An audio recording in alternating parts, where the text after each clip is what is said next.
Hey everybody, welcome back to the Acoustic Shop channel. We're here in Springfield, Missouri with my good buddy Jim Pankey, the banjo expert of all experts. Glad to have you here, Jim. Oh, it's good to be here. It's great to be at the Acoustic Shop here. You don't have to lie. Oh, it is. I mean, here in Springfield, Missouri, it's a great place to be. There you go. And you know what we're going to do? We're going to talk about one of my favorite things. It's resonator banjos. Resonator banjos. Well, I mean, those are some of the better banjos, I think. For sure. Especially if you're playing bluegrass. There you go. Yeah, today we're going to be talking about a comprehensive list of all of the Recording King resonator banjos. Whether you're just getting started out or you want to upgrade to a professional level instrument, we're going to cover the key features, price points, and the sound characteristics of each one of them in order to help you find the perfect fit. And I can see it killing you. Now the song. We're going to start with the first banjo on the lineup for Recording King. This is the RKHO-05, also known as the Dirty 30s banjo. This has been around for a little bit of time, and to me is a great option and probably one of the most affordable options. This does come in at a price point of $399. Does have a Remo head on it, which is great. So you actually have a branded head on here. Actual. Yeah, which is what most banjo players want. Does have the composite maple resonator and a maple neck. Inch and 3/16 plastic nut on this particular one. It does have a maple bridge with an ebony cap, as well as the Rev Bond. Yeah, that's what they call it. Yeah. All right, Rev Bond fretboard, which is a kind of a composite material that should last a long period of time. Yeah, Forever. You do have a satin finish on this particular one with geared tuners. These are not going to be the planetary style. These are more like guitar style tuners on here, and we'll get more into that later on with some of the other models. Does not have a particular head plate, but it does have a black cover, kind of covered, just I guess colored. It's more than paint. anything. Yeah, it's painted on. There you go. Does not come with a case, but it does have the 26 1/4 scale length. Very lightweight banjo. Does have, one of the things I do want to point out on this, does have cast hooks and a cast tension hoop. Right. And I do find this to be one of the best upgrades in a banjo at this price point. Absolutely. And this is why I recommend this particular banjo to anybody that is getting started. Mm-hmm. Yeah. So tell us, Jim, what do you like about this banjo? What makes this such a great, besides what I just mentioned, those two features, what would you say is a good reason to step into the Dirty 30s banjo? The thing first it's looks, because this thing is so reminiscent of this 1930s style that Gibson basically created one of these as their RBO, the RB0, which didn't have a tone hoop or anything. It was just a rim, the bottle cap shaped headstock, dot inlays. It was lightweight, had the diamond or the hex flange. You know, it has that look, and it just feels like one of those old banjos from the 30s, but more of the entry level into that. It's great. It's a great student instrument, but I know a lot of folks that like old time, like fingerstyle banjo, will gravitate toward these two because it has it just has a certain vibe to it. So that Makes perfect sense. but just the looks of it. I mean, I do believe it's a sunburst finish, and it's really. You are correct. Look at Yeah, so it looks really. Yeah, I mean, just a vibe. There you go. So now you know what that's all about. Let's get Jim to give you guys an idea of what it sounds like.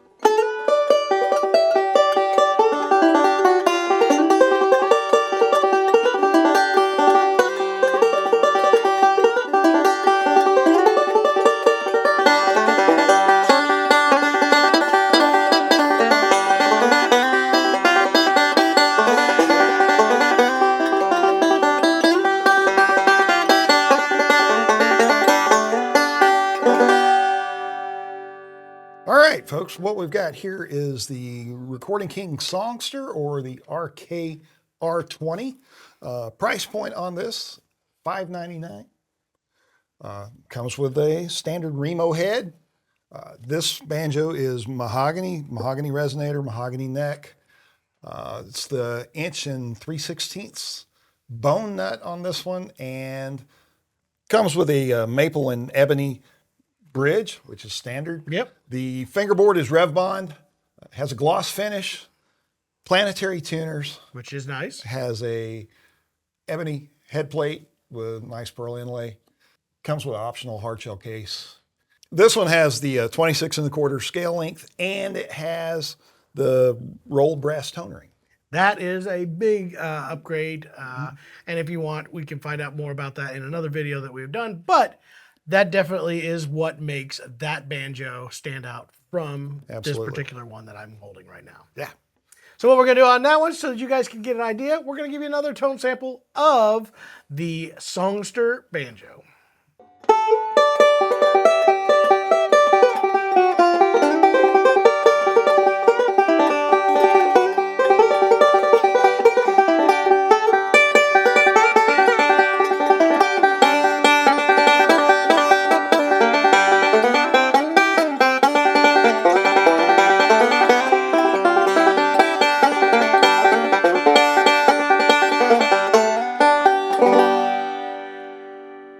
So we're looking at this banjo. This is the Recording King Madison RK-R35. Named after Madison, the world famous band. It's not true. No, it's not. Played with Bill Monroe, right? I don't think so. I just wanted to feel relevant, Jim. I know. I don't know banjos, okay? Well, you're about to. We're going to get you there. Hey, the price point on this one is $10.99. That's $1,099. I appreciate that. Thank you very much. It comes with a Remo head. Has this banjo is maple. It's got a maple resonator, maple neck, 1 3/16 bone nut, just like we've seen before. Sure. Standard maple ebony bridge, Padauk fingerboard, and the finish on this one is a satin finish. Has planetary tuners. That is a big upgrade again. Nice overlay with inlay on the headstock. Comes with an optional hard shell case. Ivory binding, which is beautiful. And scale length is 26 1/4. But the big thing that sets this banjo apart is, well, there's two things. It has a 3-ply rim, maple rim, and it has the nice cast brass tonering, which adds some weight, but it makes it louder. So that is part of that. This is the beginning of Recording King's way of getting into that master tone sound. Absolutely. That we all kind of know about from the legends of Banjo, Earl, JD, all those guys all played a very similar pot setup to those. Absolutely. When you say a 3-ply rim, one of the things I want to clarify for folks that are getting just into this, the wood rim that's in the other one is just a rounded hoop. Right. Where the 3-ply rim is using 3 thin plies of maple to build up to a thickness in roundness, correct? Right, exactly. See?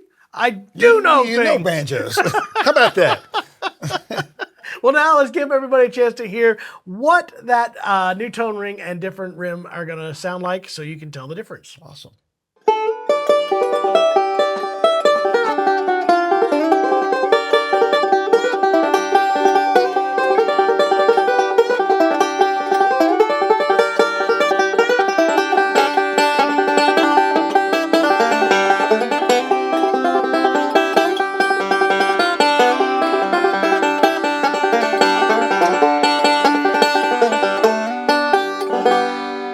Now we get into the Elite series. This is the RK Elite 75.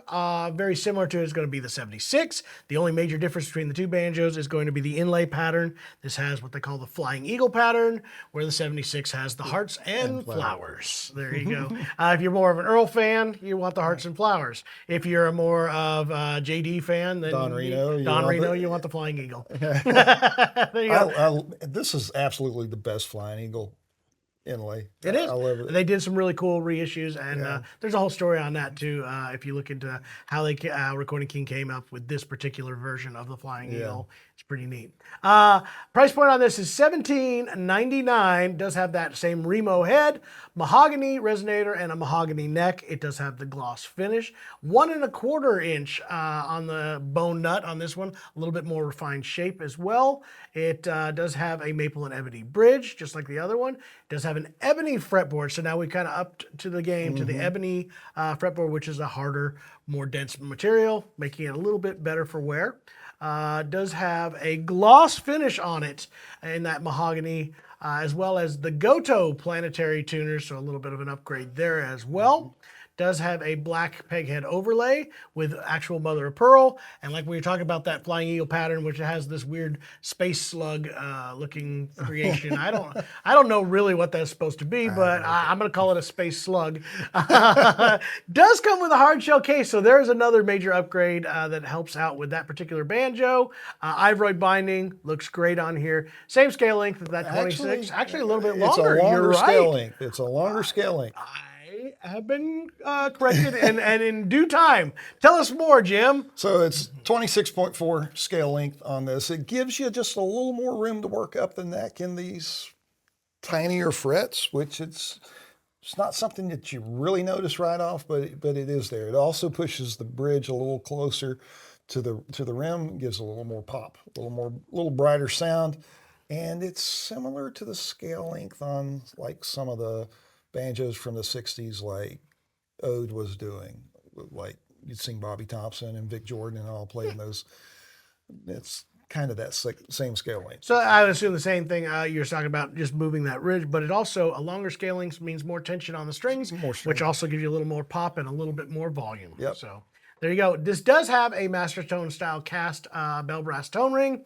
Same as this one. Same as that. So very similar pots, just with more bells and whistles overall for this particular banjo. This does feel and act like those high-end bluegrass banjos that most of your heroes were playing. Absolutely. Yeah. So.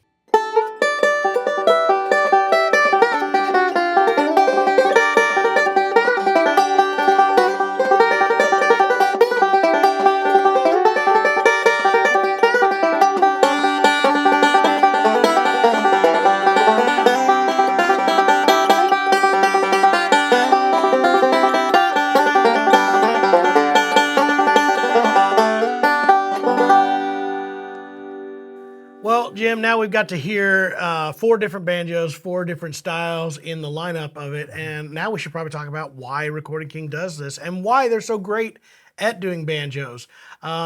We all talk about this, and those who are familiar with banjos, if you haven't had a chance yet to look up a fellow by the name of Greg Rich.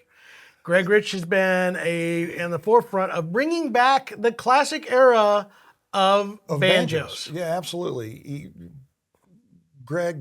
Greg's an artist, but he also is just obsessed with the way that the banjos were built in the 30s and 40s, and is really hyper focused on that, and has come up with a variety of products, especially with Recording King, that harken back to that look, that vibe, the way that they're actually built. I mean, is even down to how the rim is situated in the instrument, and all of these, it's just not random. So there you go. So Greg has been, as you said, in the forefront of all of this. It's just the driving force. Yeah. Well, and like you said, it's not just, this was before Recording King as a brand, or the Music Link, who is the parent company of Recording King, ever existed. Greg was doing reissues of Gibson banjos. He was later on his own Rich and Taylor banjos. Then he did own the brand name of Recording King, which was actually an old brand that was used by Gibson for a time period. Right. As well as the lore. Those are all copyrighted things that Greg brought to a company called the Music Link. And then with that, he brought his expertise and said, hey, you guys should start building affordable banjos, and we can do that if you do it to this caliber. Right. And I think that's what the secret sauce here is, Greg knowing this is what it takes to build a top level banjo. And I know that that's not what Recording King's main goal was, as far as building $5,000 and $8,000, $10,000 banjos, but it was to bring banjos to the masses that were still of that quality Absolutely, level. yeah. And that's what I think Recording King is able to do that just about nobody else is doing. I mean, down to the way the tone rings are cast, the way the flanges are made. I mean, all of that. Greg has had a huge influence in all of that. And we owe Greg a debt of thanks for bringing, because when I started working with Recording King, prior to that, there was nothing. There was nothing that I felt super comfortable recommending to a student, or recommending to a student that was looking to upgrade a little bit, not into a high-end $3,000 banjo. There was nothing that existed. And then when Greg started doing the work with Music Link, with the Recording King products, suddenly there are banjos that are in that price range that These are stage ready. they stand toe to toe with anything out there. There you go.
Well, we've only talked today about Recording King's resonator banjos, but we did cover the line pretty well. Recording King also does a really good job of open back banjos, which you are also an expert about. So maybe one of these days we'll get you in here and we'll talk about some of those.